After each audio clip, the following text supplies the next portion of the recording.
χρόνια ήμουν παιδί δημοτικού, αράζοντας και ακούγοντας FFC και Terror X Crew. Πρώτα ακούσματα μιας μουσικής που πάντα και παντού με συντρόφευε σε όλες τις συνθήκες παντός καιρού. Με μάθε όσα δεν μου έμαθαν τα λύκεια, να σκέφτομαι ορθά, να μιλώ, να κρίνω δίκαια. Μου είπε όσα δεν λένε στα πανεπιστήμια, να δείχνω σεβασμό και να το κερδίζω τίμια. Αυτά τα χρόνια απαρνήθηκα θεούς, τα πιστεύω μου εδραίωσα με στίχους και ρυθμούς. Αυτά τα χρόνια γνώρισα τη μουσική που τώρα μου δίνει δύναμη να ανέβω κάθε ανηφόρα.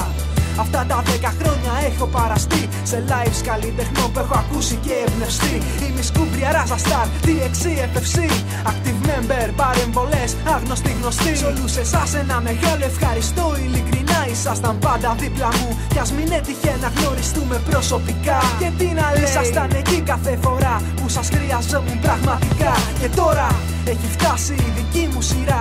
Όσα μου δώσε να του τα ανταποδώσω μουσικά. Με όποιο τρόπο μπορώ και με όποιο μέσο έχω. Γιατί όπως λέγαν κάποιοι, με το hip hop αντέχω.